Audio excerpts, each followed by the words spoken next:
Hey, how's it going everyone? This is YLAM here. In today's video, I'm going to be starting a new series called Photo Tuesdays.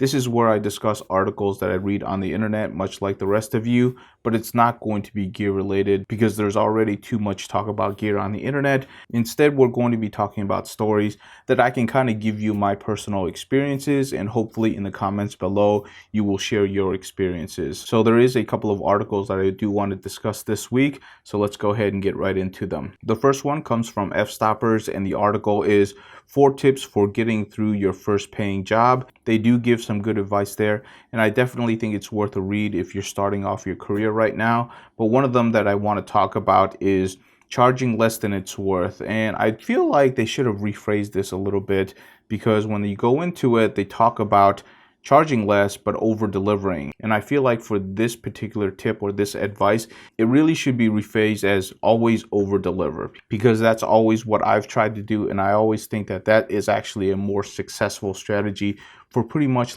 anything you do in life. In other words, when you're a photographer and you say you're going to deliver this many pictures, always over deliver. Go ahead and deliver a few more, because that's going to make you stand out. If you're saying that you're going to take these particular compositional shots, go ahead when you're out there to take a few more and then over deliver on that. Now, it's not always about delivering product. A lot of it is also about you representing them. So an example that I can give you on this is that if you're an event photographer and you're out there taking photos for a specific event, always make sure that you represent well. Say, for example, you're going to be taking pictures of teams. Instead of just doing that particular job, what I would do is I would go ahead and set up a few shots that are specific for the team. In other words, I would do something a little bit extra for the teams right there and then, take a couple of really cool shots, and then go ahead and just send it to them right there and then. Don't ever try to send it to them after the event, because that never happens. Go ahead and just have a workflow where you can send them those pictures. It doesn't have to be edited, it doesn't have to be fancy, but what you're doing is you're communicating to the team, you're representing the person that hired you well, and then you're giving them something, and that's going to be memorable to them, and it'll eventually get back to you, or you can just kind of bring that up. And trust me, those kind of things are what's going to make you stand out. It's always about over delivering, but it's not always about over delivering the product. It's also about representation. And as long as you keep that in mind and you're very personable and you communicate well, and this bit of advice is pretty much good for anything you do, whether it's personal relationships, contacts, business, always try to over deliver on anything that's important to you. The next news article that I want to discuss comes from PetaPixel, and it's Instagram begins hiding like counts to put focus back on photography.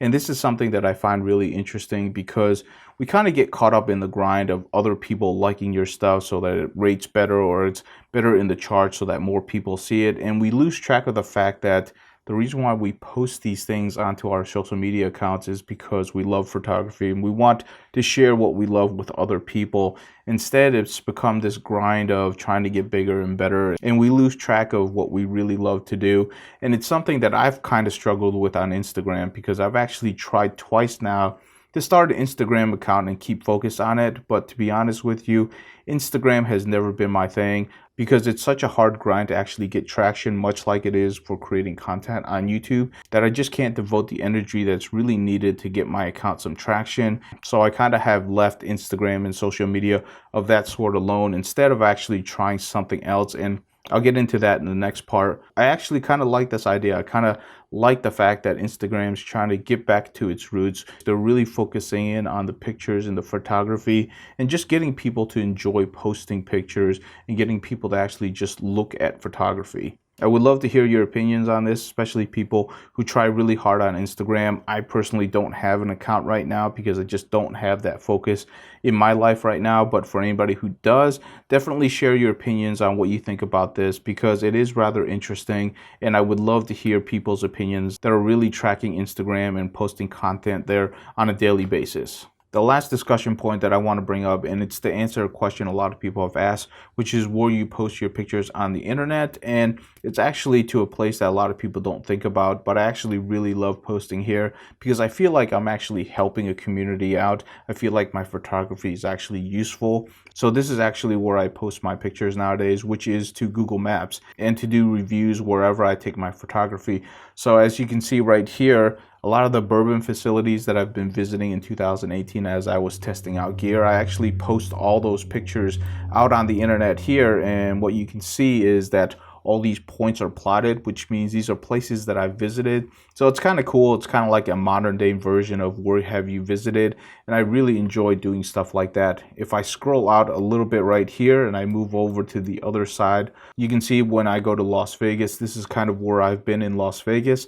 People are using my pictures and my reviews to see if it's a place that's worth visiting, and I feel like I'm helping out while sharing my photography. So it's a win-win situation for me.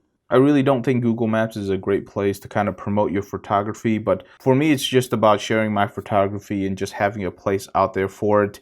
Any new photography that I'm doing nowadays, when I'm actually going through my journey of just taking pictures, if I think it's worthy, it usually goes out to Google Maps, and that's where I like to share my photography. So those are all of my discussion points for this week. If there's any articles that you find interesting that might be really cool to discuss on this channel, please put it in the comments below, and I'll definitely try to get out there. And if it's something that's interesting that I can actually make into a discussion point, I'll definitely do that. Share your thoughts. Please let me know what you think, and I will see you in the next video.